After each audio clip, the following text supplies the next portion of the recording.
Thank you for coming. I love it when we have to get out more chairs for everyone to have a seat. That's a very good sign and shows us how committed St. Louis is to its own well-being, right?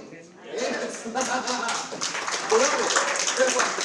So I'm Dr. L.J. Punch. I am a trauma surgeon, and I am a founder and executive director of The T, which is located on the East Loop of Del Mar. We are committed to reducing the impact of trauma in the St. Louis region, and I am so excited to be here today, and I appreciate you taking your time on this hot day to join us today and have your voices be heard. As many of you know, the federal government has committed funds, substantial funds, to the tune of $500 million to help the region restore, heal, and reconnect. The ARPA funds are here and ready to be spent in a way that's going to transform and help the St. Louis region here. And you have a say on how that large chunk of money is spent. You know it's hard to actually spend that much money? It might be simple, like I spend it, I know, I got you. But it's actually hard, and we want to do it in a way that truly allows us to recover. Now, as you know, the mayor's office has been leading the ARPA Community Needs Survey since April, and almost 4,500 people have filled out that survey. But there's a lot more people than that who live in St. Louis, so your voice here today is really important, and we want to encourage people. Tell a friend, call 2 friends after you leave today, have them fill out that survey. You can see there's going to be a QR code on the screen. Yes? A QR code on the screen? No. Okay, sorry about that. But you can go online to the City of St. Louis website. It's really easy to do and not difficult. Times like these are important to make your voices known, and that's why Mayor Jones is here today with key leaders in the cabinet to hear what you have to say. We're going to get into their introductions in a second, but here's how this is going to work, all right? Mayor Jones is going to break it down and give us a PowerPoint presentation on the American Rescue Plan Act. That's what we mean when we say ARPA. We're going to talk about how the city is already imagining and is utilizing the funding and what next steps look like. We will then start with a couple questions that have already been submitted from that survey process, and then we're going to open it up to you for public comment. Now, it's a lot of people in here, right? So we want to respect everyone and give as many people the chance to talk as possible. So we're going to be limiting comment to 3 minutes. You can either say it yourself, or you can put it on a card, we'll say it for you. Either way, we want your voices to be heard. And then after the conversation, it doesn't have to stop here. Again, really suggest that you get that survey filled out by as many folks as possible. So now I'm going to turn it over to Mayor Jones, who's going to share that precious information about ARPA. Thank you so much, and welcome, Mayor Jones. Thank you. Hi, good evening, everyone. I'm going to repeat what Angela said. If you could silence your cell phone so we can have very limited interruptions, that would be great. How's everybody doing? Good. I want to thank you all for being here. As mayor, it's a priority for me to stay connected with you so I can have the best understanding of your needs. Every day, I enter room 200 in City Hall with the mission of making our city a better place for everyone to thrive, regardless of the color of their skin, who they love, how they worship, or any identity they hold. Events like this town hall help me do just that. Now, as you all know, we have a once-in-a-lifetime opportunity to use federal funding to help rebuild, recover, and transform our city for the better. It's going to take all of us working together to make this a reality, which is why your voice is critical in how we shape our city's future. You're here tonight because you're invested in this vision too. Now let's jump into this brief PowerPoint that I've prepared for you, and then we'll turn it back over to our moderator. So we're going to discuss a few key points. We'll begin with an overview of ARPA funding, its eligible uses. Next, we'll go over a timeline of how the city has appropriated funding thus far. And lastly, we'll take a closer look at all of the city's ARPA-funded programs. Next slide. The American Rescue Plan, or ARPA, is federal funding that was distributed to states and cities to help us recover from the negative impact of the COVID-19 pandemic. As I've said before, this once-in-a-generation funding opportunity, but it does come with a timeline. We must obligate all of our $500 million by 2024. That may seem like a long time, but it really is not a long time. And it must be spent by 2026. We're doing our best to be responsible stewards of the eligible of this money by funding programs that fall within the U.S. Treasury guidelines of eligible uses of revenue replacement, COVID-19 response, premium pay for essential workers, and investment in water, sewer, and broadband infrastructure. So before we jump into the details, let's talk about how we got here. In June 2021, the City of St. Louis received its first half of ARPA funding totaling $249 million. My administration collaborated with city departments and the Board of Aldermen to develop a budget for the fiscal year of 2021-2022. That budget went into effect on July 1st, 2021. Through that budget, which is the budget year we're currently in, the city appropriated $17 million towards revenue replacement. And in August 2021, we appropriated $122.8 million for direct relief programs and $12.4 million for emergency rental assistance. With a large chunk of our first round of funding appropriated, my team and city departments got to work on standing up the direct relief programs. Over the past year, from September 2021 through today, we've been able to execute the direct cash assistance program by providing $500 to struggling families, distributing rental assistance, and helping out small businesses. We'll go into more detail on these programs in a future slide. Now let's fast forward to April of 2022. Last month, my office launched the ARPA Community Needs Survey to get an understanding of how residents wanted ARPA funding to be spent, and also that's why we're here tonight. And just last week, I signed legislation appropriating funding for infrastructure improvements in the city and delivering economic aid to North St. Louis. And later this month, the city is expected to receive the remaining half of ARPA funding. Next slide. Next slide. There we go. When I think about the road to recovery, it can be summarized in 4 general themes: funding our future, creating healthier neighborhoods, building stronger communities, and providing household assistance to those that need it most. We are ensuring that we fund the future of our city's most precious asset, our children. The Gateway Go Youth Transit Program is providing 3,000 bus passes to students in the city on a quarterly basis. The New Dimensions Soccer and our Nothing But Net basketball leagues are providing fun and safe environments for children to be active after school and on the weekends. We're fighting the spread of COVID-19, and that's a top priority, and it's informed by our approach to ARPA appropriations. We implemented a COVID-19 vaccine program and gift card incentive. Building stronger communities means we're connecting families and individuals with resources they need most to help make ends meet. And to date, we've distributed of the $500 direct cash assistance payments. We've distributed thousands of those. Home repairs for low-income homeowners, property tax forgiveness, and we currently have the St. Louis Small Business Grant Fund providing financial assistance to small business owners who were negatively impacted by COVID-19. We've also provided household assistance through our emergency rental assistance program, and we invested in the real estate tax assistance fund to help people pay their real estate taxes. Next slide.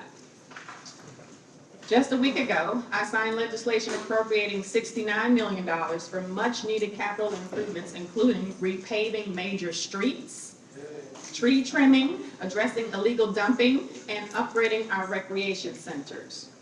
Board Bill 82 appropriated $39 million for small businesses in North St. Louis and will help make our neighborhoods across the city more ADA compliant.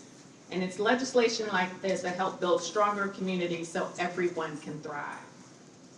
Next slide. I'm going to talk about the second ARPA allocation. With $250 million still headed to St. Louis, we want to hear from you about where this money should be spent to address community needs. The Community Needs Survey focuses on 7 categories for investments.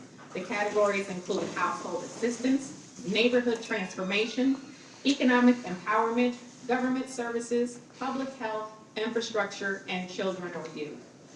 This survey is part of a multi-pronged community engagement strategy. In addition to the town halls, I've hosted several roundtables with community leaders to get a better understanding of what they need to do their jobs better, to have a larger impact in our community.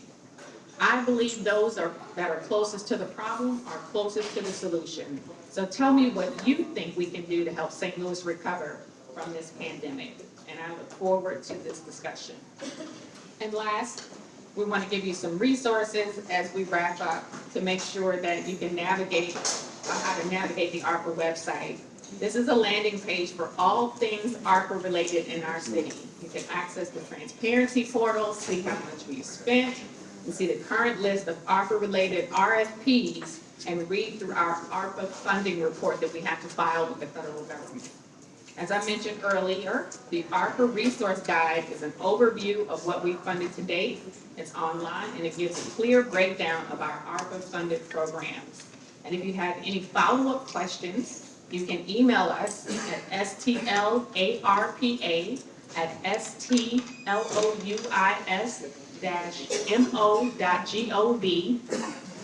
or you can call us at 314-622-3201. Thanks again for your time. I'm going to hand it back over to our moderator, Dr. Punch, to get us started. Thank you so much, Mayor Jones. That was very informative. And I just want to pause. Are there any elected officials in the room? If you could just stand. We want to give you an opportunity to make quick, brief comments. Any elected officials? Thank you so much. We have one. Hi, Adam. Good evening, everyone. I will be brief. My name is Adam Lane, and I'm your St. Louis City Treasurer. I just want to thank, first and foremost, you all for being here. I know in this room we have community leaders, neighborhood leaders, parents. We have some youth in here too. We have aunts, uncles, grandmas, grandpas, people who believe in St. Louis and want to see the best for their neighborhoods and their communities. So I want to thank you for being here. And like Dr. Punch already said, you know that there are a lot of people that are not here. Make sure you get this information to them. Make sure that they have an opportunity to let their voice be heard as well. And then lastly, I just want to thank Mayor Jones and her team for having this space and setting up this space and showing that what it looks like when the mayor cares about the people of this city. So she wants you to, well, she's right there, I don't have to speak for her, but I will say from my standpoint, she definitely cares about everyone in this city, and this is an opportunity for us to move St. Louis forward. So like I said, I'm Adam Lane, I'm your St. Louis City Treasurer, and I know that my office will be doing everything in its power to make sure that we are good stewards of the money that comes in. So we want to make sure that you have your needs met, you have your voices heard, and we can get moving. Thank you. Thank you. It's going to be super exciting to see the next generation for you. It has to be, right? It is That's so very exciting. exciting. Thank you for the comments. All right, we're going to introduce the cabinet members. Well, I'm going to have them introduce themselves who are with us today. So you can start. Thank you very much. My name is Rich Bradley. I am the president of the Board of Public Service. What that means is I'm the city's chief engineer, and I'm over the planning, design, and construction of all major capital improvement projects. So the ARPA funds that Mayor Jones talked about are so terribly important to a city that has $400 million in capital improvement needs, $200 million which are critical needs to make this city operate every day. So thank you very much for your participation, and I would love to hear any comments that you have on infrastructure related items. Thank you. Good evening, everyone. I'm Greg Hayes, the Director of Parks, Recreation, and Forestry. Soulard Market and Brightside, St. Louis also fall under our purview and management. We have a lot of parks in this city, 110, and we're sitting in one here tonight. I thank you for being here, your time and attention, and we welcome any questions and how we can assist you in any way. So thank you very much. My name is Heather Taylor. I'm the Senior Advisor to the Director of Public Safety. Public Safety houses the Neighborhood Stabilization Team, your Police Department, your Fire Department, your Excise Division, which does your liquor control We also have corrections. We have SEMA, City Emergency Management as well in the Buildings Division. I guess a little bit about my background. I'm a retired St. Louis City police sergeant, and I'm excited. It's been fun working, and we do a lot of problem solving. So what I do on a daily basis is problem solving on your behalf.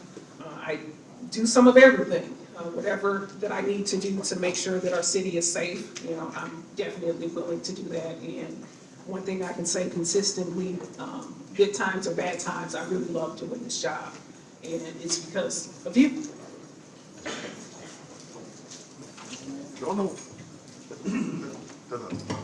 Good evening, my name is Simon Wong. I'm, excuse me, Chief Technology Officer for the city. And what that means is I help Mayor Jones execute on the priorities around internet access for people and improving city services for the citizens. Thank you so much. So when you RSVP'd, or maybe you didn't, maybe you just like jumped in, but if you RSVP'd at the time, you got a chance to submit some questions. And so I'm gonna read one of those questions, and just to get us started, kind of get the sense of the format. But at this time, we can start distributing those comment cards, right? Because you have two options. You can stand up and you can give your question. Again, we're gonna allow 3 minutes, just out of respect for everybody, to do this in a democratic way, but also you can submit it written. We can read it for you. If we don't get to you today, you will get a response, right? Again, we're not gonna silence anyone's voice. So write it down, and if you want it, we will read it out loud. If we don't get it to you, you will get a response back. So I'm gonna read one of the questions that was sent in previously that I'm biased. It was near and dear to my heart in the work that I do, and I think it's important. So here's the comments. I sleep on the floor because I'm afraid of gunshots that I hear every day, all day. And I don't even call the police anymore because since January 2021, a nuisance letter was attached to my home because I called the police too much. So, any suggestions you have on what you plan on doing for that, I'm interested in hearing. Do we have comment from the table?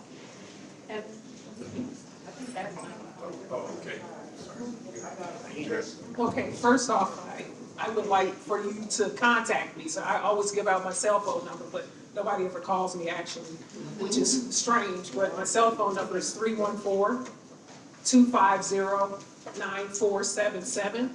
It's 314-250-9477.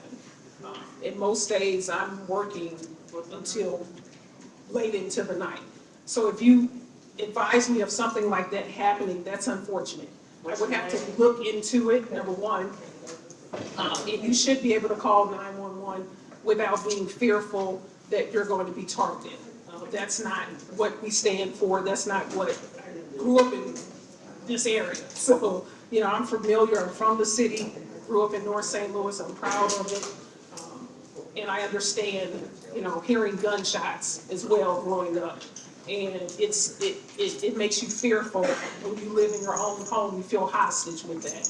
But when it comes to nuisance properties, what we're doing now, we had our first meeting about nuisance properties where we're collectively bringing in excise division, the police department, the buildings division, problem properties attorneys, to come together to come up with a better plan with how we're addressing when someone calls 911, and this was brought up in the meeting that we had last month, this very thing.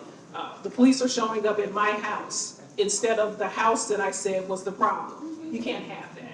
So that is consistently reminding police upper command personnel and the police officers and the sergeants who wear the blue shirts of what they have to do with those. It also involves us digging deeper, so we've hired more staff. We'll have a program manager who will take over a lot of these duties as far as looking into the nuisance, and when someone calls 911, they should get you should respond to the area that they're saying the problem is, not the address when they tell you clearly not to go there.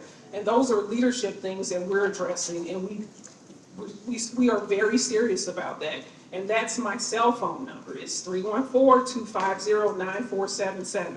If I don't know about it, I can't do anything about it because I like to problem solve. And that's something that shouldn't happen. I would like for you to give me a call if you feel comfortable with that. Okay, thank you for the response. So, we want to be conscious that we collect the comments appropriately so everyone can hear.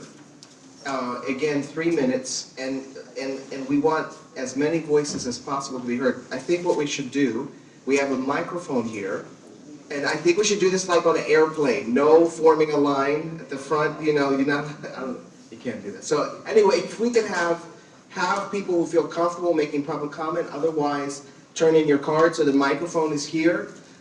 And after you ask your question, you can go ahead and take your seat and it'll be answered. So I see somebody coming up to the front, and maybe we can have one more person after that line up, and then we will wait until that line is empty. So we'll just do 2 people at a time so we don't form a lengthy line and wear people out. Okay, so go ahead, ma'am. You're gonna go right there, you're gonna read your comment. My name is Donald Hall. I live at 2034 East Harris Avenue, right on the other side of Fountain Park. First of all, I'm tired of people from other areas coming in the park, causing havoc, shooting, killing people.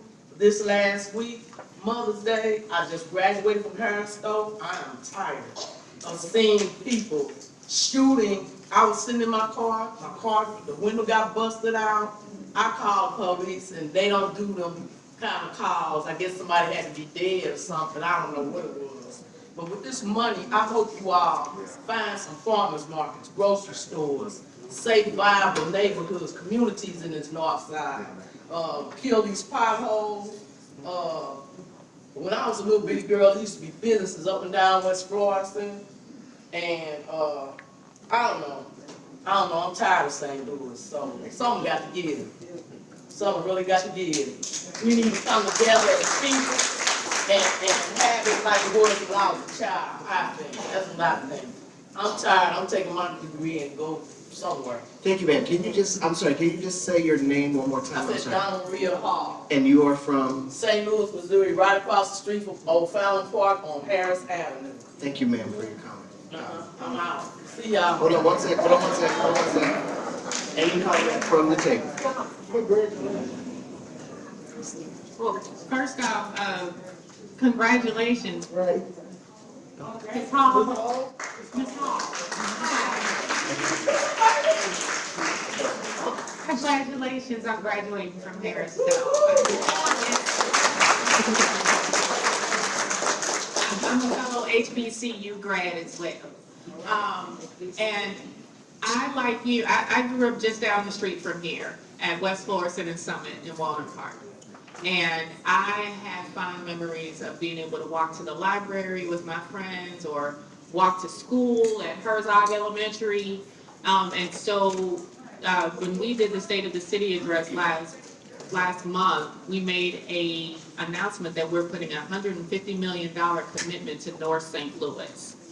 And that $150 million is a down payment because we're trying to attract more private and philanthropic investment to help that money do more than just $150 million. So I just want to let you know it's personal for me because this is where I'm from. I have fond memories of playing in this park on the weekends, you know, with my friends as well. And I remember a St. Louis where it was safe for our babies to play outside without fear of gunshots ringing out in the distance. My son, who's 14 years old, has experienced that as well, you know, playing outside and someone shoots guns in the air. You know, I live across the street from Ivory Perry Park, and so we hear gunshots every night, more nights than we like to admit to. So please know that I feel you, I see you, and as mayor, my goal is to try to make St. Louis a safer place for everyone, especially our families. Thank you. Okay, and I just wanted to say one more thing. I don't know who I was supposed to talk to. July 8th of last year, a man got killed right in front of my house and a bullet hole went through my front door. So, this had to come out of my pocket to get the door fixed. I called the neighborhood association and all those people, you know, I was like, well, then we need grocery stores in this area. You're right. Also, food is high, gas is high. You're right. You know, we need to take care of that. 'Cause I ain't go to the store and get one bag and I spent $80 or $90, one bag of groceries. You're right. Thank you, Ms. Hall. I'm out. Before somebody left their keys at the registration desk, so, all right, that's you. All right. Go ahead. Good evening, my brothers and sisters. Just come a little closer to the mic. Yeah. Let me say this. Can you just give us your name and My where name you're is from? Kevin Spencer. My parents bought a house, the third block to buy a house on Sullivan and Garrison when Sportsman Park was up there. Alright? It was, at that time, they were still coming out and mopping their sidewalk because they had diamonds in it. But I'm gonna tell you, my father told me this years ago, this is a plan. It's not meant for us. So without going up to all them years, they do nothing to it. So when they build it, you see what they come and they call us. We want to buy you a house. We want this, we want that. We didn't give them our name and numbers while we've been harassed. So we don't come against each other. Stand tall. It's not your house they want, it's the land. That's what they can't get. So if they come to your house and ask you, nothing against the council, tell them you want $100,000 for your house and $200,000 for your land because you got sewer, water, and everything else already built in. They were coming down here 10 years ago when all the property was going on drug stricken, talking about buying your house, was it? That's right. Do not go nowhere, make them pay you out and fix up your house. Like I said, I've been here since 1961. Nothing against the council. But if they gonna come right, come correct. There gonna be other people here. Y'all shouldn't be even here. They don't do it in Clayton. They don't do it in the Lafayette area. They went up and winding down them areas and built that. What's that so long? When I came here, Sportsman Park was up the street, Harvard Dairy, it was car business, blocks, all over Nether Bridge, all this stuff was down. There was a plan to run down so they could come back, because they can't make no more land, and they try to take what we got. They come to you, ask them how you stop them calling your phone number, or rant about buying your house, buying your land. I'm not like saying nothing against them. I'm gonna tell you what's real. I'm probably on our own property. If they come to you, you want $100,000, $50,000 for your house, and $100,000 for your land. Come to them like that, they'll stop calling you. Thank you guys. Have a good day. We'll have the next time.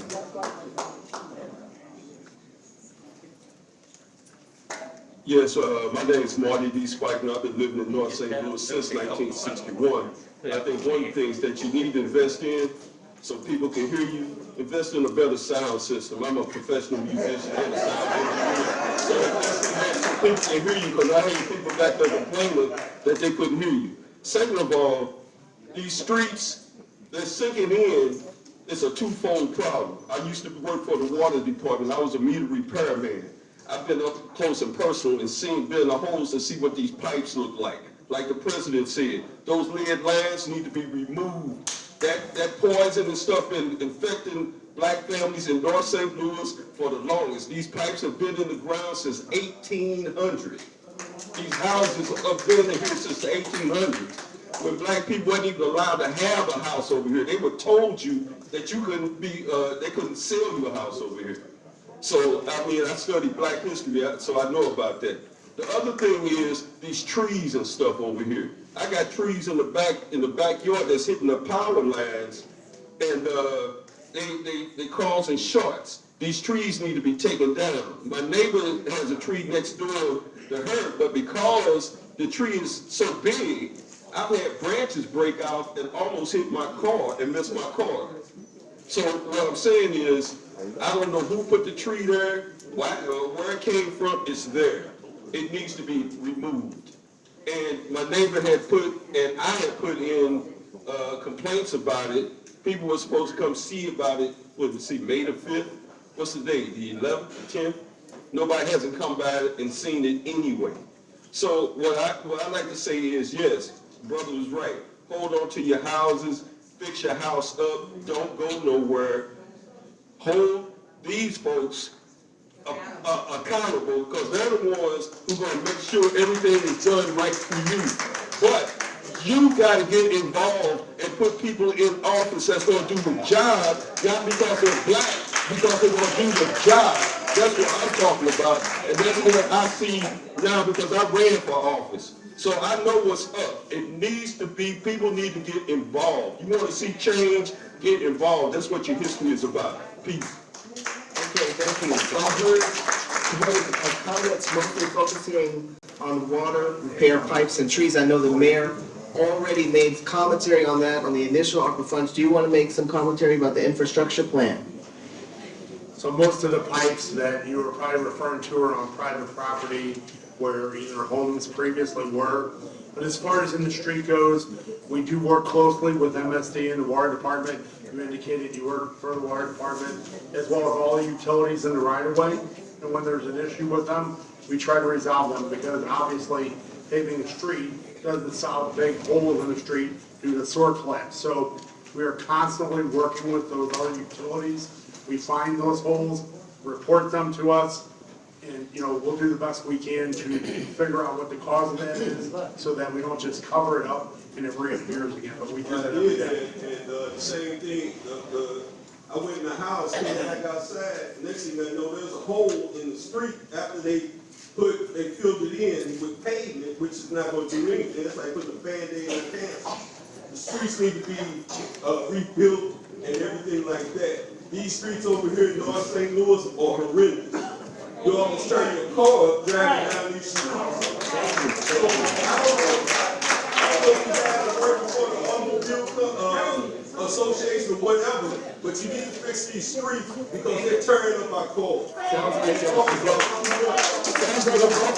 ARPA funds should be spent, and I appreciate you making that point so strongly. Can we keep going with comment, or you want to make a comment? One more comment. So again, we signed a $69 million package, and that includes repaving major thoroughfares throughout the city. So, Grand, West Florissant, Kings Highway, Union. So, yes, so we'll be repaving major thoroughfares. But Greg also wanted to talk about the tree issue.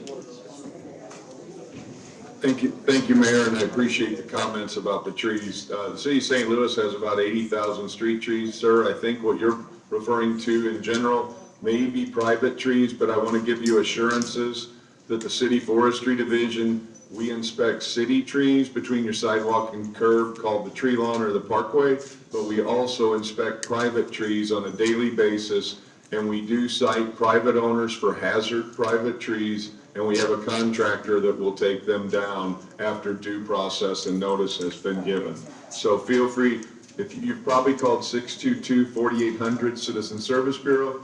If you did not get satisfaction with that May 5th inspection or whatever the date you said, feel free to call me directly at 289-5310, and I'd be happy to check into this matter for you. Thank you so much. Next comment. Yes, go ahead. 289-5310. Sorry for the static there. Okay. Just get your mouth as close to the mic as you can. Without, as close as you can. Okay. There you go. First of all, I'd like to say, Can we quiet down, please? Thank you. I'd like to say that I'm just so proud and appreciative to know that the little girl down the street with pigtails that played with my kids ended up being the mayor.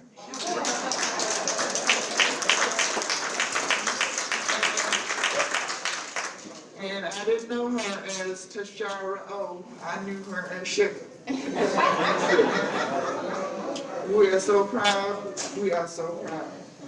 And I'd like to say, too, in reference to the trees, I know what you're saying about the trees on between sidewalk and the property.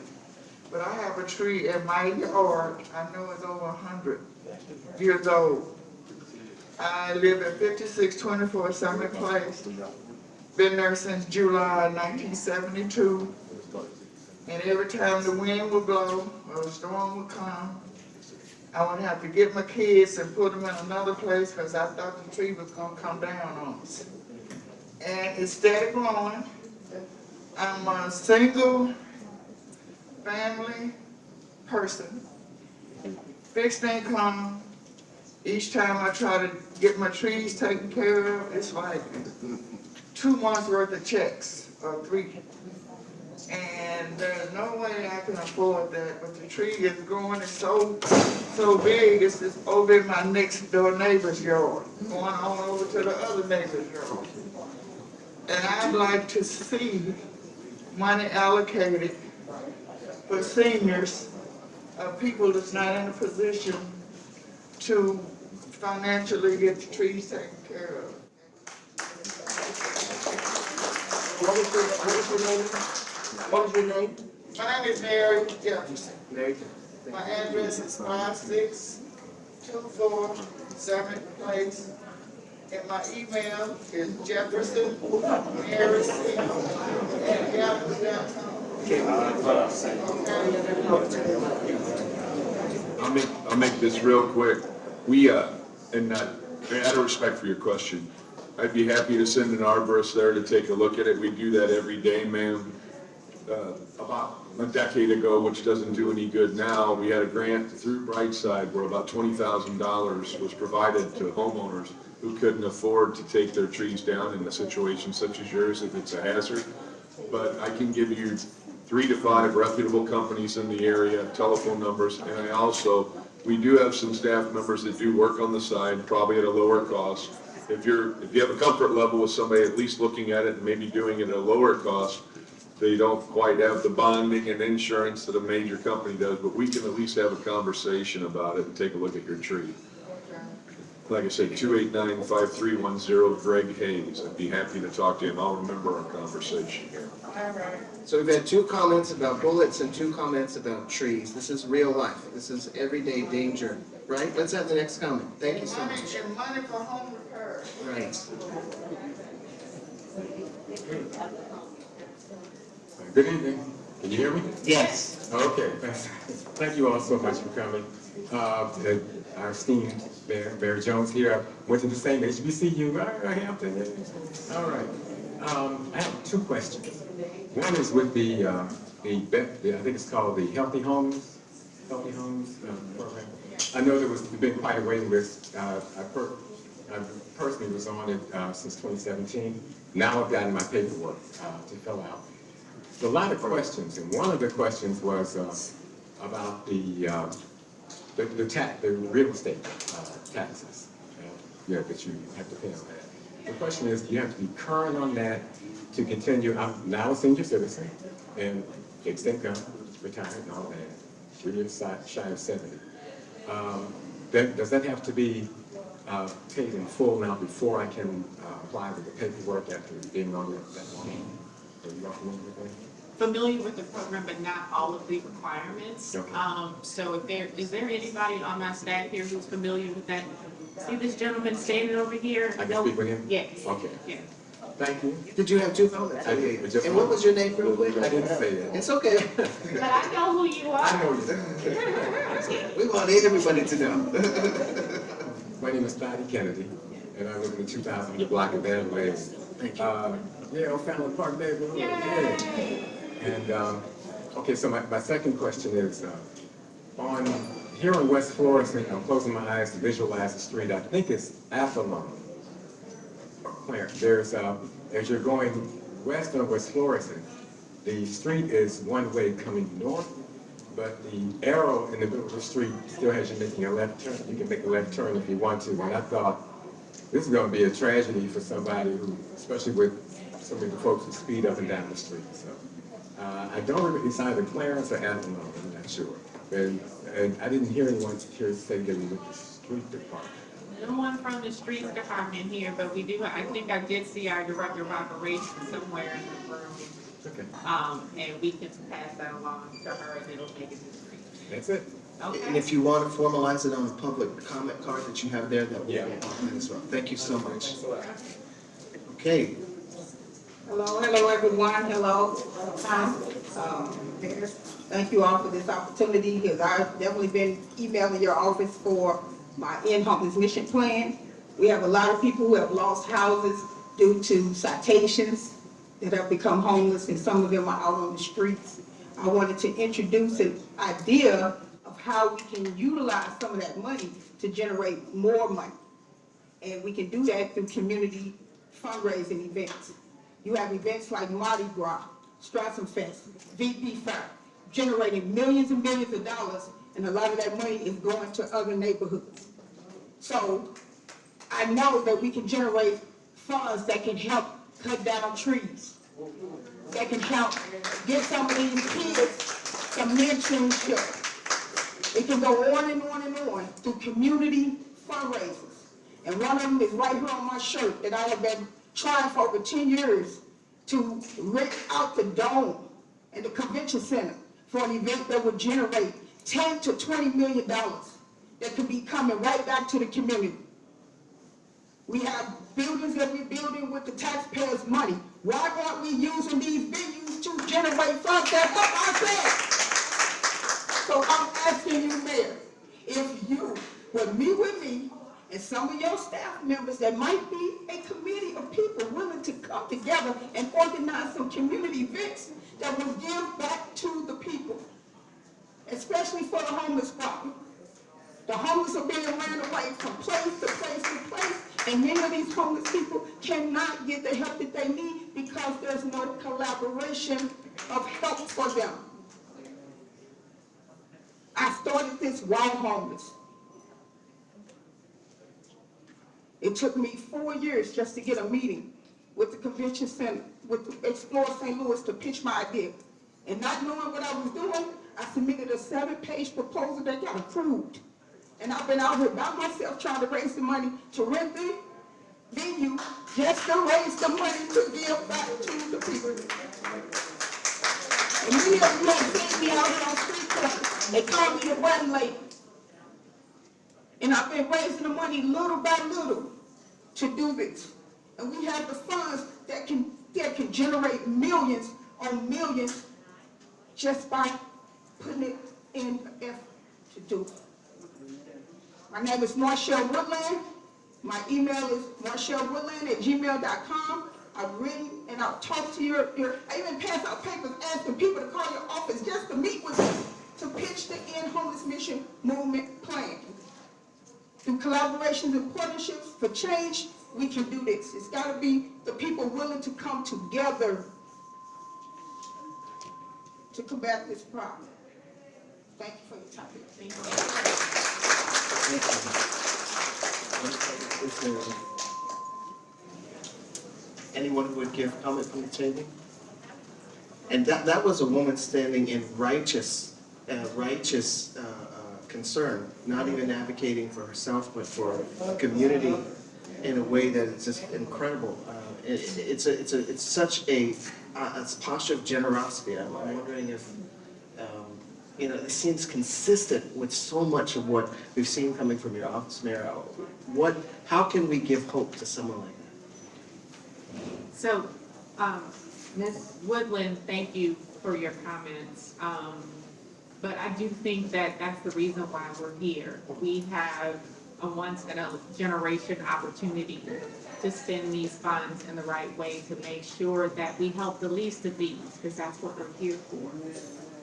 And so we want to make sure that, again, that we fill out surveys, that we have these discussions, have these hard conversations. But also, please know that that my administration is not here just to talk and give you useless platitudes. We're about doing the work to make sure that, again, that we're taking care of people who can't take care of themselves, who are the most vulnerable. We have been working tirelessly to try to take care of our unhoused neighbors and make sure that they have safe and supportive housing and get back to being whole. We know that with every unhoused neighbor that we encounter, it's just one unhoused neighbor, and we can't just take a broad stroke to fix that each individual has an individual circumstance that requires individual attention. We have put over $18 million in ARPA funds towards helping our unhoused neighbors by helping our vendors that take care of our unhoused, and also we hope to stand up to tiny home villages with wraparound services, because we realize that congregate shelters are, people don't want to go in congregate shelters where everybody else is. So again, we want to try to find solutions that work for people individually. And like I said, that's one of the reasons why we're here, to get input, and so we thank you for your comments. Thank you. Okay, we're gonna do one more comment, then we're gonna do a tiny stretch break, okay? Go ahead. Thank you. Yes, good evening, everyone. Good evening, council. I'd like to piggyback on some of the things that's been said. My name is Jerry Willis, and I have a community garden that is located on Dayton and Glasgow, the fourth largest in the city of St. Louis. But as Ms. Harris was saying about the crime, I don't know what they're going to do about the crime, but they need a program implemented to deter youngsters for carjacking and all these heinous crimes that they are committing and leaving back as corners of families. That needs to be something with the attorneys. Ma'am, you with safety people, I called you and your peoples about a week ago. I get shootings Monday, Tuesday, Wednesday, your birthday, pick a day. I've been shot at. I've been shot through in my garden. My people have been afraid. I want to see money spent on these absentee landlords, because see, our community can't grow if you don't get rid of them. So if you find them, our community will grow to be less crime. That is the problem that we have right now. Get rid of that. Sir, you indicated from the Parks Department that you said there was a program for people at one particular time that was for people who didn't have the money to get those trees cut. Well, you asked today, what do we need the money for? Reinvent it, bring it back. So why did you tell the young lady that she had to go find somebody to purchase something? That is not what we are here for. We're here to find out how to spend the money. So that's why we're here. Take some of the money, get the trees cut. The young man who said he was a part of Healthy Home, you have to have all your taxes paid up. All your taxes paid up for Healthy Home program, and it needs a lot of money geared to that, because see, my taxes went up. I stay 2 blocks away from NCA. My taxes went up. So I have a monstrosity home, and my home needs a lot of Healthy Home repair in my community, because the city houses are across the street from me, and the houses are dilapidated, and they need either demolition, put some money toward demolition, and the weeds are high. See, we come to tell them what we want. We didn't come here to tell them how we're going to fight. We want to see you use this money, because if it don't get used, I'm going to have a problem with that. The kids, do something with the kids. The kids are running along the streets all day long, 2 o'clock in the morning, 13, 10, 11, 12 years old. Come on, you got to stop that. So when I came up, there was a lot of police in my neighborhood walking the beat. I don't know what happened now. I'm not going to comment on that, but we want this money to be spent on Bartow City, utilizing the things that we need. Because when I call 911, they don't come. They tell me what you can do to save yourself. So we're not going to speak on safety. We're going to let you go. This we need. We need more things in our community that are of need. That's what we need. So if you're going to get this money, use it for the things we need. Everything counts. From the criminals on to me personally, use that money. Thank you so much.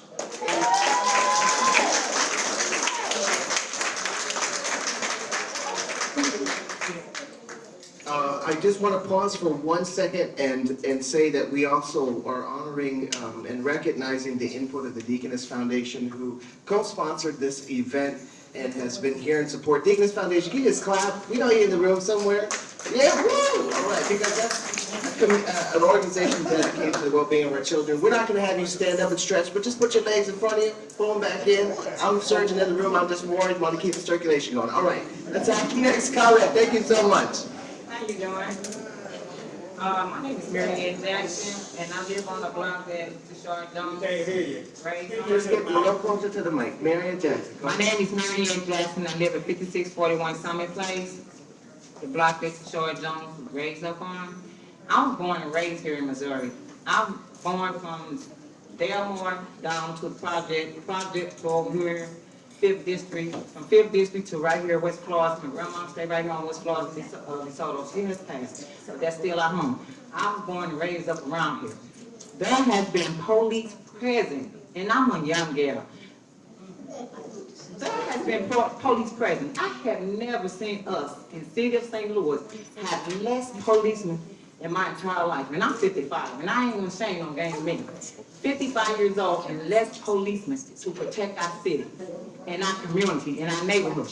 I have issues where we have not only guns, we have drugs activity. And this is a big issue where not only that we unsafe in our home, we don't see building inspectors no more. Whew. Back in the days, you see building inspectors go up and down the alley, see all kinds of what they retired. I don't understand. You know, and me myself, I help our community, I help our city. I have my husband, he's passed, and he bought me a trailer. I help our community with my trailer to go up and down the alley with Forestry. Mr. Hayes, I love you because number one, you get the job done. I work with Forestry. Forestry do a good job. Now, I don't know if Forestry have not helped anyone else, but Forestry do help over there in the 27 Ward area over there. And they do an excellent job. When the time cut, they there. I keep the park at 5618 Summit Place. I need fence put around there. I got a dope house across the street. Ain't no shame where you at, TV. Ain't no shame that I'm telling you there's a dope house on that corner we need to get rid of. Because they keep turning up that park, and that park is closed is because drug activity. If that park wasn't closed, that's a nuisance. You know what I'm saying? The park wasn't closed. We've been having dead bodies. They transact drugs up in there. Mr. Allen had it closed because he walked up there and seen them drinking. Come on. This is just a little private owned park right there in our neighborhood where you used to live at, on that corner. I'm asking everyone. I help the homeless. I serve them food. I go down and serve them food. I don't like that they was moved from St. Patrick's. That's not my choice. But I was down there when they was moving out. I was serving the homeless down there. And I still serve them right here now today. I serve them bed mats before they can lay on and get off the ground. And wherever they laying there, they could take them bed mats and hook them up because they keep moving them and throwing away their good stuff. So the bed mats that I give them, they can hook them up on a book bag or hip or whatever and take it with them. I don't know if y'all ever seen the bed mats. They're made out of plastic bags. And we serve them every weekend. And I serve them, take my gas, my money, and serve them every day down there down there across from you and everywhere. South side, west side, wherever we can find homeless at, we serve them so they won't be sleeping on the ground. This is my feeling for our community. I don't have to be an elected official to do what God put me in here to do. I just need help to give us safe in our community. That's all we are asking. And coming down to the potholes, my constituency, I ran for the 27 ward, the committee woman and the alderman. I will be running in next year, 23. My constituency just called me the other day. The house over there on Robert, you got 3 houses on the road that is unsafe. Hope, Lord, that we don't find no bodies up in there, but them is unsafe. They need to be torn down. There's a dump area over there. And then right behind on Clover, this resident had me to walk her alley just Friday. Water coming up out of the potholes, the alleys. You know, she been complaining since January. And when I called this Friday, I called Monday, they have no list of what's going on that pothole. And you got pothole all up and down that alley. Why do residents have to live like that? We should not have to live like that. We pay taxes, just like policemen. We pay taxes. Why we don't have to serve it? Thank you. Thank you for your comments. A lot of very similar themes. We're going to keep going. I see about 10 people in the line. And so everyone who's standing up right now, I think we're going to get your comments in. So let's keep going. All right, hello. I'm going to give an honor to Mayor Jones and everyone in their respective places. I'm here on behalf of SEIU. My name is Ashley Mosley. My office is on Pershing off of Union. And some of the stuff you all may already know about, but we just wanted to provide some clarification and reiterate. Okay, my name is Ashley Mosley. I'm a cook and CNA at Crestwood Healthcare Center. I'm a steward with SEIU Healthcare as well, and a member of the executive board of our local. I'm here on tonight to speak for more than 1,000 SEIU healthcare members who live and work in the city of St. Louis. We have collective bargaining agreements with more than half of the nursing homes in the city of St. Louis, with Home Care Agency, and with SLU Hospital. The pandemic was devastating for healthcare workers, and this is causing unnecessary illness and death.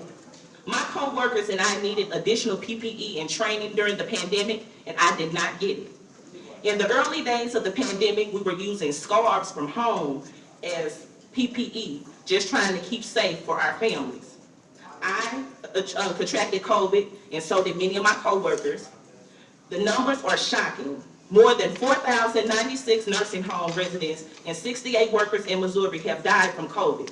Nursing home, hospitals, and home health care agencies, city and county health departments, and regulators like CMS and OSHA must do a better job at protecting the lives that they have been entrusted to. SEIU Healthcare has thought long and hard about this, and we think that we have found a solution. You will notice that I have brought a petition tonight. Here it is. Our petition was signed by more than 500 frontline healthcare workers throughout the state. Busy workers, after they finished their 12-hour shifts, signed and circulated this petition because they believe that our broken healthcare system can be fixed. And here's what the petition says. We demand that our cities and counties, 1, appoint worker safety advocates, and 2, fund worker safety training. We have presented this petition to the St. Louis County Council and the Kansas City Council as well. We need a worker safety advocate that can assist workers in filing complaints and who will hold public hearings where workers, residents, patients, and the public can voice their concerns, along with term care, home care, and hospital care in our areas. Worker safety advocates would help workers file OSHA complaints and hold public hearings. We believe that better infection training will help our residents and clients be safe from infection and will make workers safer on the job. Better infection control training will also help cease the spread of COVID in our communities. Our training program, which will be open to healthcare workers, union and non-union, because we want to include and welcome everyone. ARPA dollars were intended to strengthen our healthcare system to both assist in our community, recovering from the pandemic, and to also help us prepare for further health emergencies. Please consider using ARPA funds for worker safety advocate positions and in the healthcare department as well for healthcare worker safety. Thank you so much. In solidarity, I present this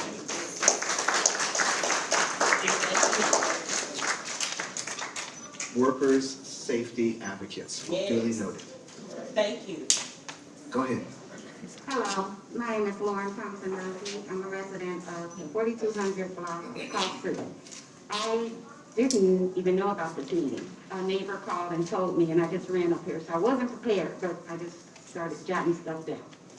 Okay. First and foremost, crime, gunshots. This is so important. I own the home that I live in, but my husband and I are also investors. We would love to do business in the city. Take the mask off. Sorry, is that better? Yes. Okay. I was saying that my husband and I we live in the neighborhood, but we also are landlords in the neighborhood.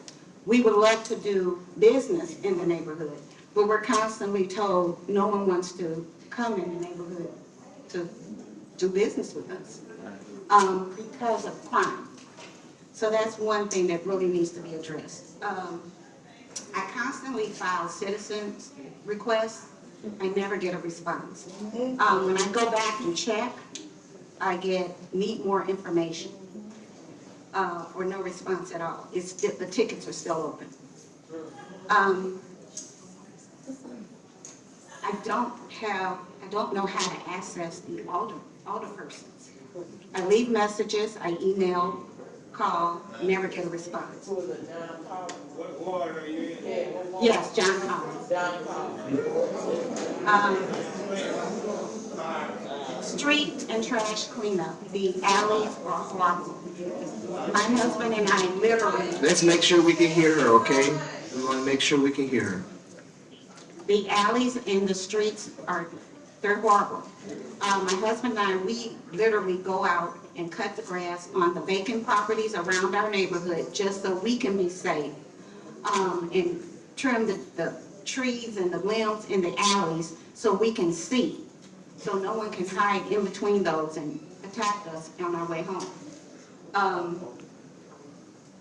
I can say on Lee, they're doing a great job in tearing down those abandoned homes. So that is a good plus. It's getting that all cleared out. Those vacant homes, it's just hoarding roads that are spreading through the city and spreading in the alleyways. The trash. The dumpsters are overflowing. Sometimes the trash, people will come down, they'll empty one trash bin and leave the other. I don't understand that. In my alley, there was a porta potty there for 2 years. I called, I put in a citizen request, I called the waste, I called anybody that I could get, and I never got a response. Ma'am, I just want to be mindful of time. There's a bunch of other folks waiting. You've had your 3 minutes. Okay. Is there any way we could get you to put some of this in a response card and we'll get responses to you? Okay. No, the comment card. The comment card, yeah. I will do that. And so we're going to move on to the Yeah, next we need comment. to Thank you. Thank you so much. Appreciate it. If allowed to respond a Yes, little bit. please, yeah. So a lot of the issues that you spoke about, we're trying to take care of in this year's budget. So we put aside $5 million for the building division to stabilize vacant properties. One to, in order to build those absentee landowners who own these buildings and don't fix them up, and they become eyesores, but also we'll be able to build them once we stabilize it. So they're gonna have to pay us back. Second, on your CSB request, we are in the process of doing a project to make sure that we take a look at how that whole system works and how people are getting responded to, if their questions have been answered in a timely fashion. So look for us to try to improve that process. We are working feverishly right now to try to improve that process as well. Thank you. Good evening, how is everyone doing? Good. Mayor Jones, I appreciate you having this event. My name is Fred Lewis. I am the current owner of the old JCPenney building on Dr. Martin Luther King Drive. This is a place that I came to love and I've known all my life. My mother was an educator at Hempstead Elementary School for 35 years, so I grew up in that neighborhood.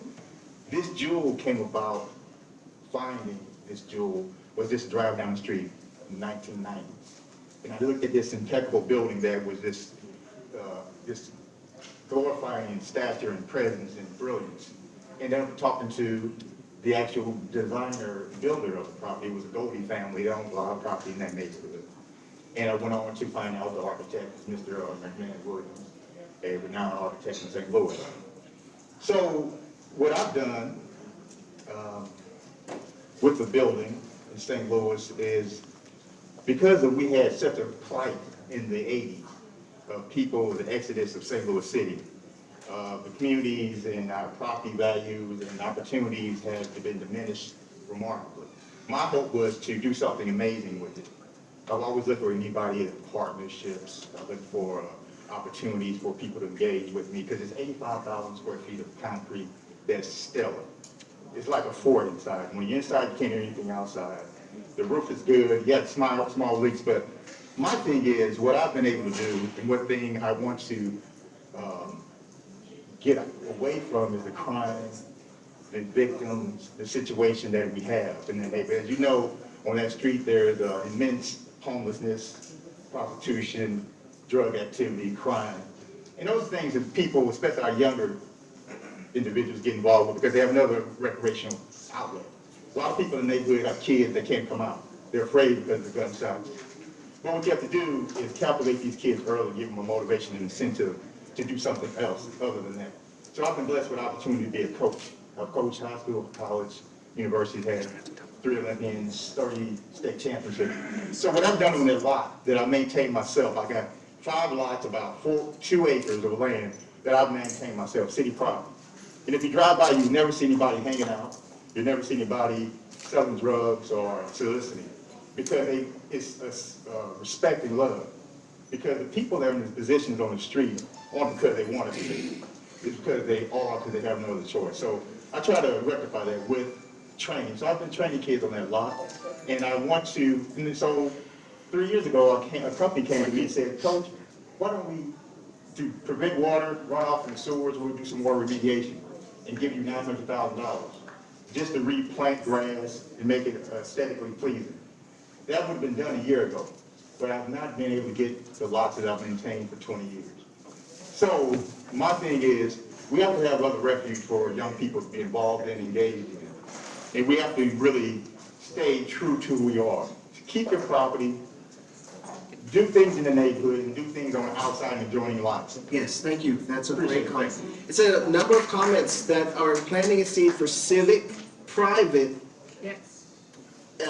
collaboration, man. But also, we signed a $39 million bill for corridors in North St. Louis, and one of them is MLK, for small business, for neighborhood organizations. So that application will be ready by June 1st through SLDC. So I would pay attention to their website and make sure that when that application becomes available, maybe you can apply for some of those funds to help your building.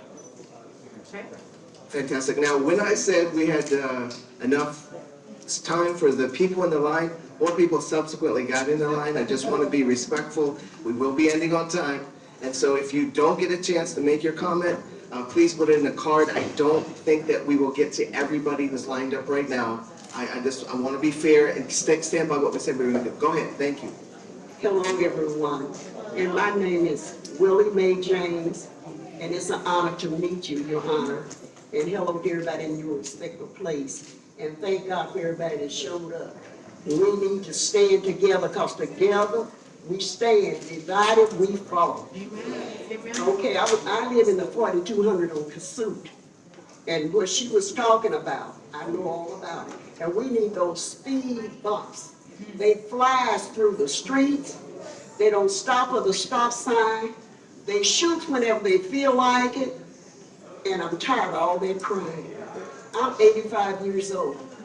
And I've been living on Cassuth ever since 65.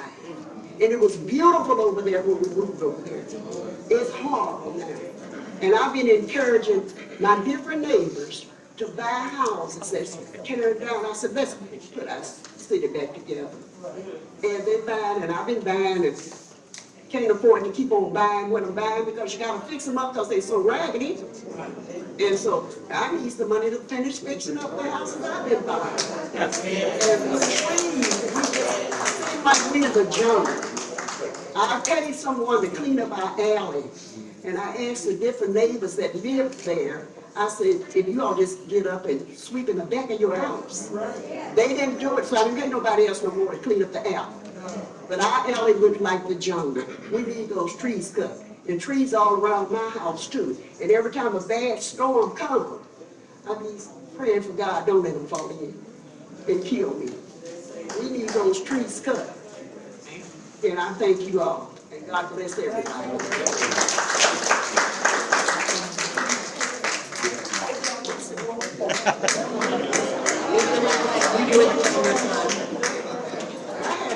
In my family, and I understand they don't want to just run out there and lose their life, and everybody got a gun. We're living in the Wild Wild West now.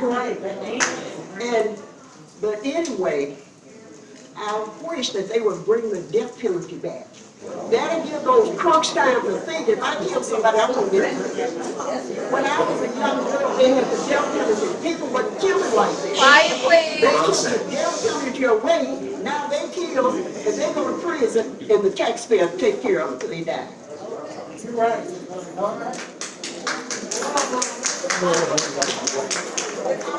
Okay, let's make sure we can hear everybody. Just quiet, please. Thank you so much.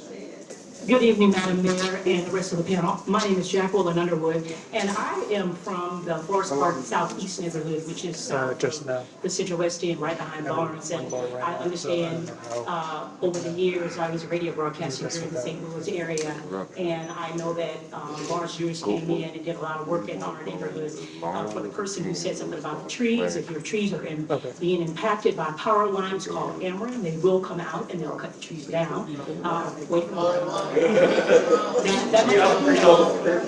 Also, hold on, we need to let the comment be made. Thank you so much. And about the potholes, I did see on the news that if the pothole has not been reported before and you get into an accident or your car gets damaged, they're not going to pay for it. So if you see potholes and you see that it could be damaging, please take a moment to report those so that when you call in about your car, that you can get your car repaired. Right.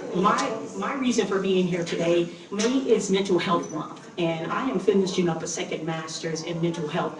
And I just want to say that as an African-American woman, ever since Trayvon Martin and Mike Brown and George Floyd, and all these black people who have been getting murdered and killed, or some of them may have gotten put in a position because of the way they acted or they responded.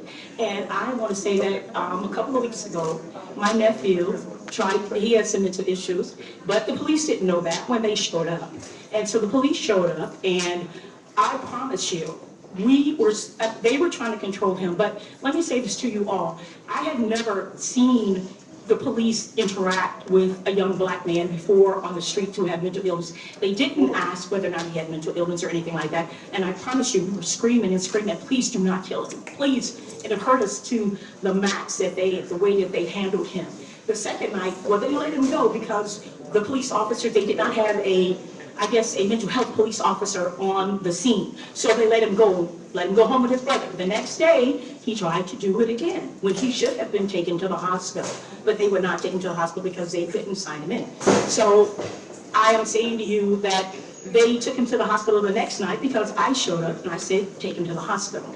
Well, he got to the hospital, and I talked to the social workers and everyone, and we know that he has been diagnosed with schizophrenia, but the hospital would not keep him in the hospital. He convinced them that he was okay, which is what most people with mental health problems do. They'll convince you that they're okay. I think this is Mental Health Month, May, and I don't know for those mental health experts that are in here, I think that some of the money should go to mental health institutions. Now, I do know, I saw on the news and through the NAACP that there is a mental health organization or building that's being built here in North St. Louis. I'd like to ask that you use some of the money. I am finishing up a master's in marriage and family therapy that I have paid $44,000 for. I cannot find a supervisor to supervise me. If I pay for a supervisor, I need 600 hours, and that is $50 an hour to pay for a supervisor. So you can see how much more money. That's almost as much money as I pay for the degree. So I'd like to ask you, if you're going to use the money in order to help people, then maybe you could use the money toward mental health. I understand we don't have mental health facilities. The social workers said at the hospital that they can only keep the mental health patients for so long, like maybe 24, 48 hours to 72 hours. Thank you, ma'am. So mental health is very, very important. I wonder if Heather could potentially comment on the social worker second response. So I can tell you that we are actually hiring. Is that on? Is that working? Yeah, it's on. It's on. Just get real close. So we are actually hiring, I don't know if you're interested in that, but we are actually hiring client service coordinator 2s and 1s. And we have a need for that, and they respond. What our goal is they're in North, South, and Central Patrol, and they'll respond to calls in cases like that. That's the goal of the program. We have vehicles for them now, and we also have a co-responder program as well. So a lot of times, crew is handling other calls because we get a good number of calls that are mental health calls. So they are responding to other calls as well, and we have beefed up that section specifically to have when calls come in that are not police matters, like with your relative, that they are responding instead of law enforcement. And sometimes law enforcement has to be there. But my cell phone number is 314-250-9477. Call me if you're interested in applying. Okay? and you're interested in applying, absolutely. Thank you. I got people getting killed on my corner, and they're not throwing no speed bumps. There you go. On the wrong streets. Your voice has been heard, and I think the mayor has said that this is a once-in-a-generation opportunity to change exactly what you're talking about. And then you And that's just why get you're back making to it the so south important. side and do the makeup and more over here. We hear you, we hear you. We hear you. You really think I can get reimbursed for my car? Ma'am, I hear you. You really think they can fix the sidewalk? I hear you, and what you're saying is very important. We need to make sure everyone is heard, so I'm gonna ask you to move on. Is there somebody here on the panel that can fix the sidewalk in front of my mother's house's area? Can somebody here give me a card? What I think we need to do is see if there's a staffer here who could sit down with you. Right there, I see a hand going up, I see a card. There you go, thank you so much. Next comment, I want to make sure we get in as much as possible. Thank you. By the rules, we have time for 2 more comments. I'm going to see if I can do four more comments because we took a little break. So 4 more comments. If you are not in that line that way, then I'm going to ask you to do a card. Thank you so much. Go ahead. So first and foremost, I want to give recognition to every element making this possible. To the elders, mayor, and to the panel, I appreciate it. I have a couple of suggestions. Hold on, can you hear me now? I have a couple of suggestions and probably questions. Just back up a little bit off the mic. Try that. The challenge for where the funds go are going to be complicated, passionate, people's feelings are involved. So I have an idea. If we were to allocate some of the funds to those who purchase homes in the neighborhood and probably pay off their mortgage, and they can use their money for other things in the neighborhood. I mean, people who purchase homes invested in the community, so that can help them build a sense of confidence in the community and they can own their home again.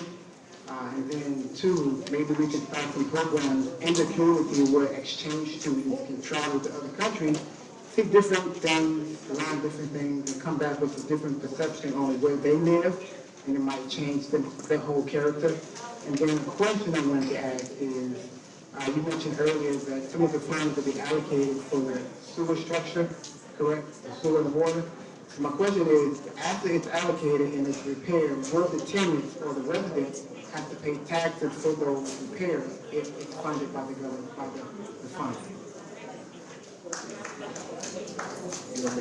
Yeah, so, the funds, the funds that we'll use to repair, water, well, at least the water, I can't speak to the sewer because the sewer, I don't control the sewer, but the water, division, we are applying for what's called infrastructure funds, and that's coming directly from the federal government. So, I don't anticipate the homeowners having to pay for the repairs that we made, to the lead, to replace the lead pipes that are currently under our state. Thank you. Next. My name is Martin Ballard, and what do the youth have to look for this summer? You know what I'm saying, on the summer break? You know what I'm saying, with all the crime that's going on in the streets? Yeah, he asked, what do young people have to look forward to this summer? So a few things. We have ARPA funds for our summer youth jobs program as well as year-round youth jobs. Also through the St. Louis Agency on Training and Employment, or SLATE. There's the youth build programs, as well as all of our rec centers have free summer camps for young people. And they can call any of our rec centers and sign up for a free summer camp. Well, what about, them, like, you know what I'm saying, getting people together so it could be some type of trade, or, you know what I'm saying? The youth build program. Something to help them, something they can do with something besides looking forward with the church they face on the The youth You know build. what I'm saying? That's being more, it seems like you celebrate that, you know, death, you know what I'm saying? The youth build program helps kids get their high school diploma as well as what's called high-tech training. So they can use those skills to apply for jobs in the trades, in the construction trades. There's also the Building Union Diversity Program. that also helps train people for jobs in the trade. So we have a couple of different things that young people can access to get jobs with the trade. So how do people know about this program? Ain't no sense.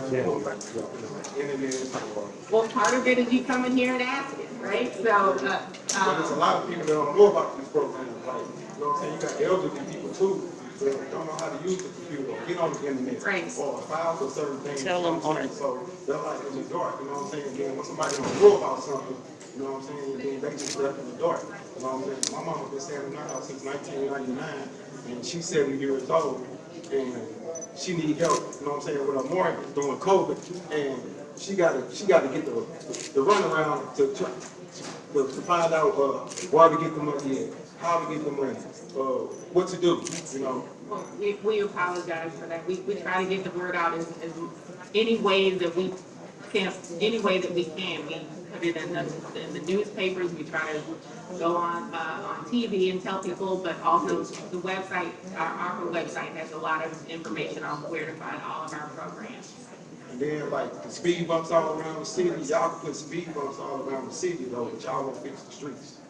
I don't understand. Well, I just signed a bill last week that allocated $69 million in capital spending. A lot of it is gonna go towards street repair, street repaving. Okay, and then another thing. Okay, I think you've had your 3 minutes. And yes, there's definitely a lot of concerns about the streets. Yeah, thank you so much for your comment. We're gonna have the next person going to go. Thank you.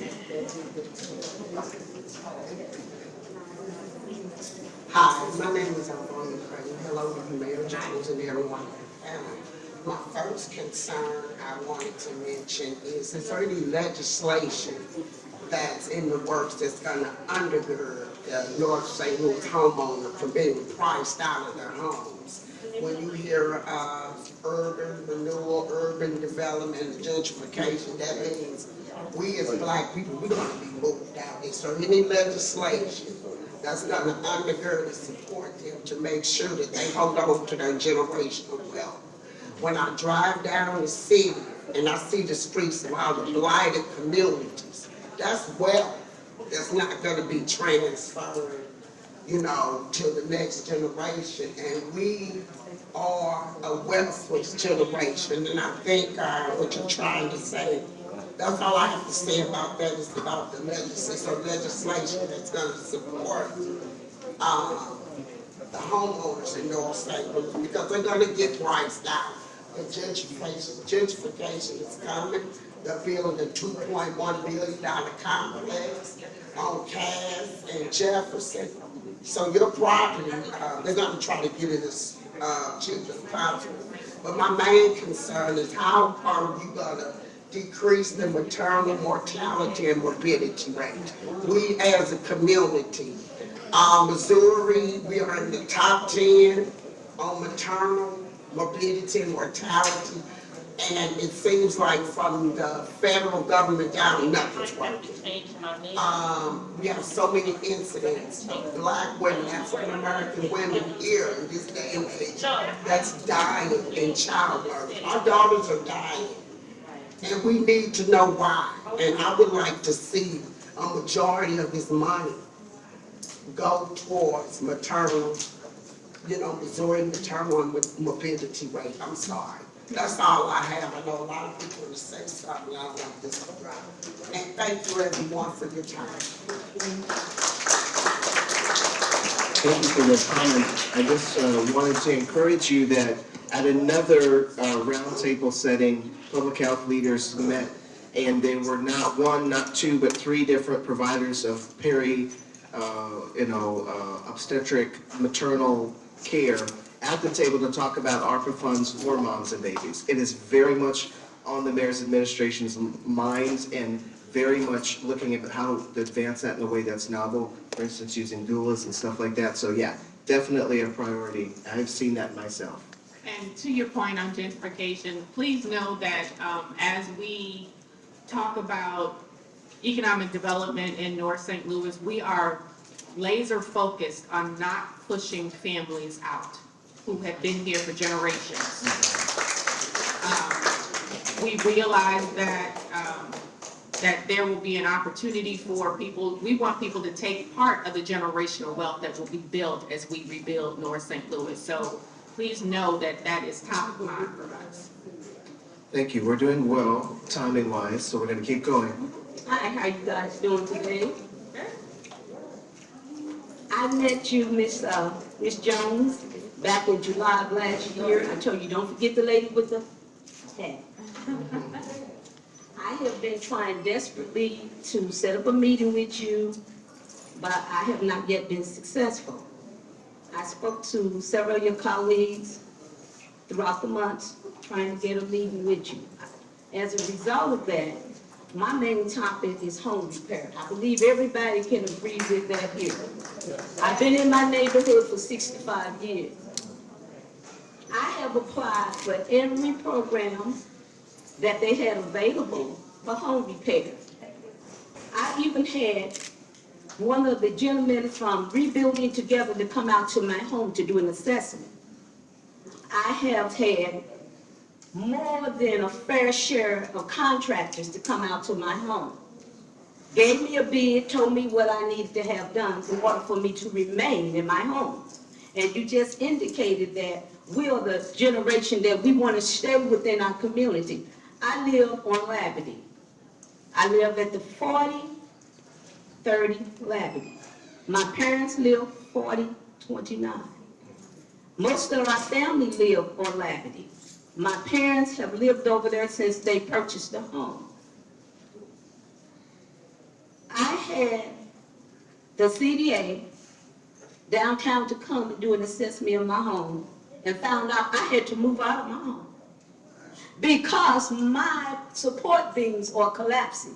That's what I needed the meeting with you for.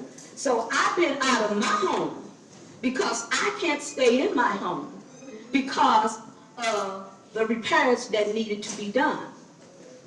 I have been advised to do one or the other, and that is to seek out different organizations that would be able to support the project that I have within my home. And once again, I indicate, I'm very clear about what I'm saying. I have had several contracts written. I have met with the Community Development Agency downtown, Mr. Justin Jackson. I have met with Mr. Hamilton. I have met with other individuals to come out to my home, and that's through the development program they have where you have to give them a copy of your deed and have your house be held accountable for them for 5 years. And even after that, after the 5 years, so they're only going to give you $10,000. After that, if the project requires $40,000, you're responsible for that for the entire duration of your home. So that means that if you wanted to sell your home or turn your home over to a loved one, they will have to pay for the house in order for you to keep the home. Well, Rebuilding Together is an organization that you do not have to repay the funding. They came out to my house, sat, and said, we have $20,000 allocated to your project. I hadn't heard anything else from them. I called them to find out what the status was. And they told me these very words. That's something that we do not entertain. But you sent an individual out to my home to do an assessment to find out what needed to be done in order for me to remain in my home. I have a son. Ma'am, I hear you. I know, We hear your that's one concerns. more thing I want to What we need to do is connect you to somebody who can actually do something tonight, or maybe get you the right next phone. Yeah. I see 2 hands going up over there. Let's do something about it, and let's everybody keep commenting. I see a hand right there. Yeah. Let's do something about it, and then let's keep commenting. Thank you so much for your passion and for your commitment to being a homeowner. Go ahead. I'm going to get more people out there. Thank you so much. He works directly in my office. He works for me. We gotta fix it. We're gonna fix it. We're gonna right here.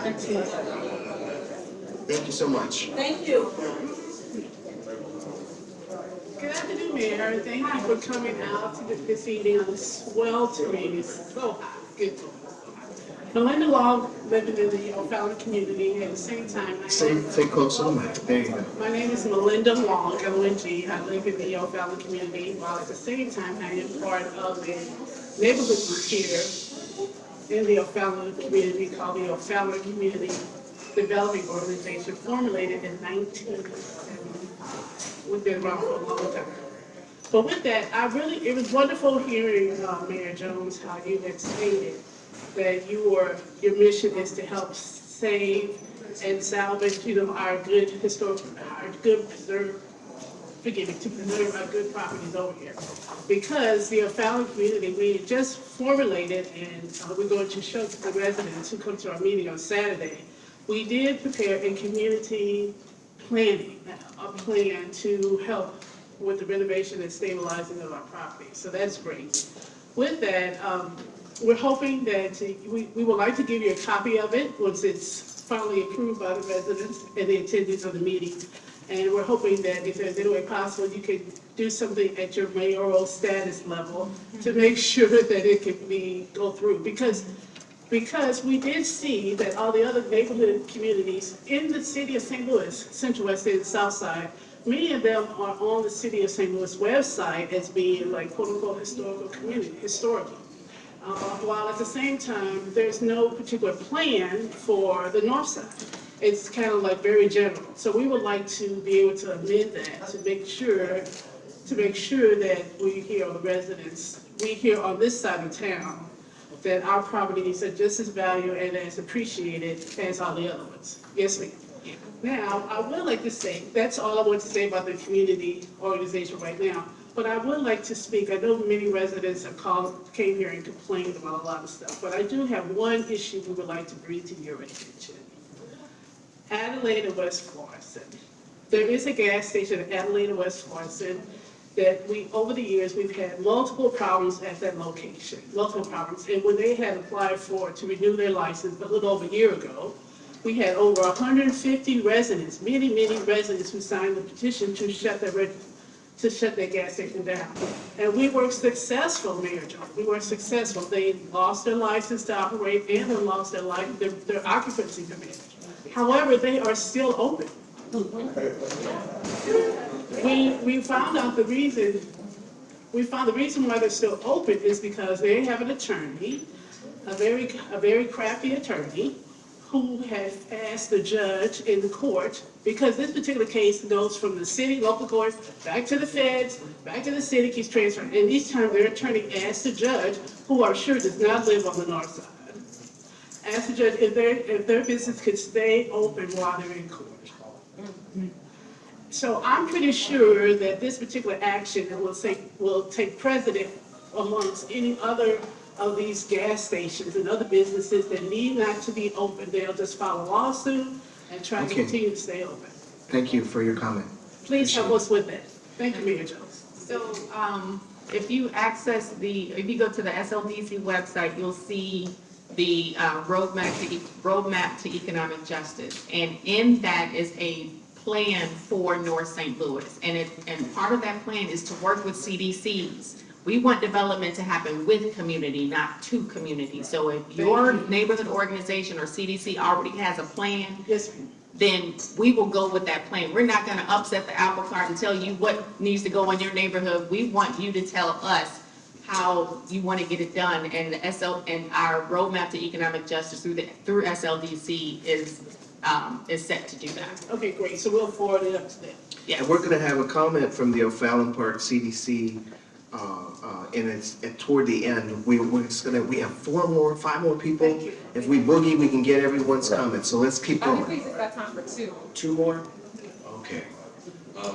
How you doing? My name is Norman King. I live at 3900 block of 19th Street, and I appreciate and we all support the Healthy Homes initiative and how that works and how that's helping people stay in their homes. My suggestion as far as the ARPA funds is not necessarily create a new program, but add and support another program. There are private citizens like myself and my family, other people that we heard here talking tonight, that are already invested in our neighborhoods. We're trying to build our neighborhoods ourselves. one check at a time. Even to the point of trying to help, buying these LRA buildings. Got one myself. Add to the LRA program, maybe people who use or already have LRAs, and maybe for the next 2 years, 3 years. In addition to that, once you're awarded the LRA, if you pass that background check and that investigation to where they know you're going to support the neighborhood, you're trying to rebuild it, not just exploit it. Why not make those people eligible for a $10,000 to $50,000 grant to fix these buildings, the LRA buildings? Because I can have all the bank funding and backing that I need, but when you get in there, and all of a sudden you find out, just to open a new water service costs $9,000 on this building.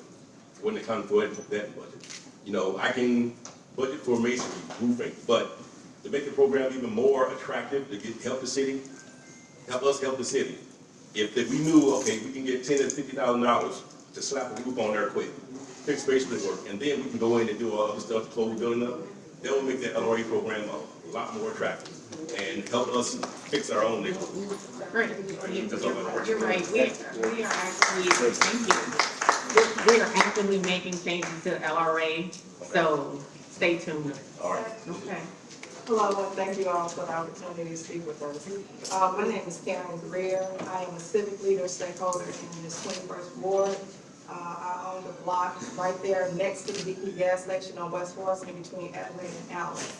I also bought a problem property right across on the other side of the gas station, 3 houses from the corner on Adelaide, which I'm gutting, renovating, and moving into to make a difference in the community that I grew up in and walked to the park. I grew up on a barrel between Euclid and Shreve off of West Florissant.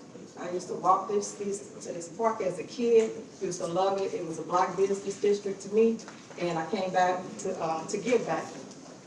With that development, I also sit on the board of directors for the Oklahoma community, which we did say that we are going to have another town hall this Saturday, so we can explain what's going on with my development and to give community input on that.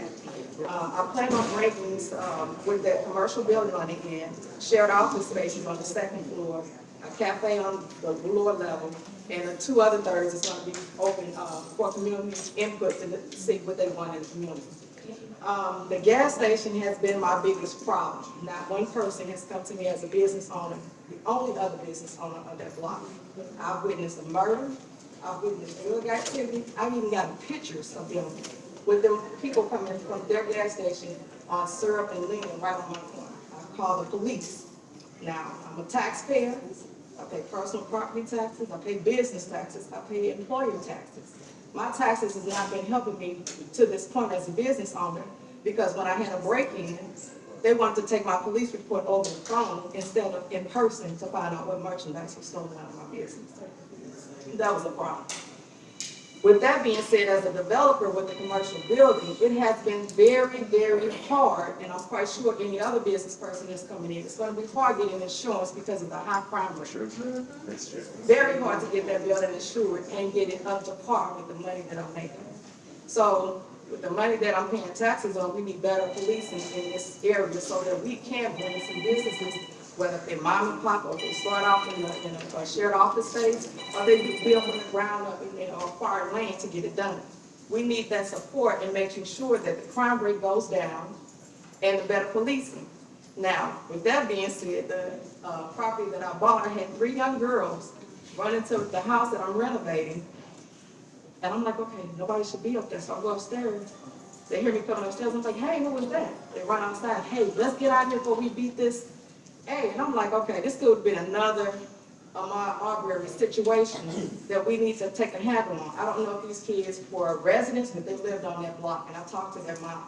So we need to get more connection with these kids so that they won't bring that high crime rate up for little frivolous stuff.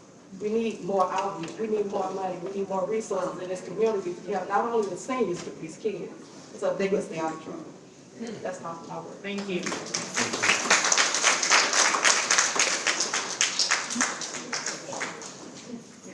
So I want to thank everybody for all of your comments. As you know, as you saw, we were taking copious notes.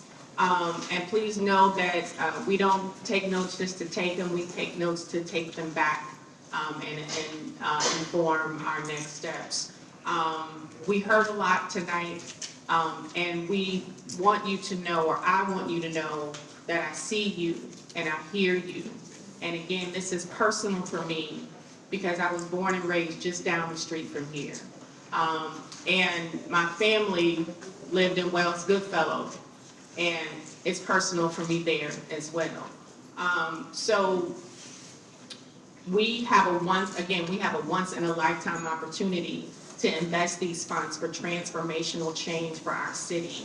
So please know that we will take all of your comments. We know that crime is an issue, and please know that we're working on that as well. We realize that North St. Louis has been flat out left behind and ignored for far too long, and that stops today.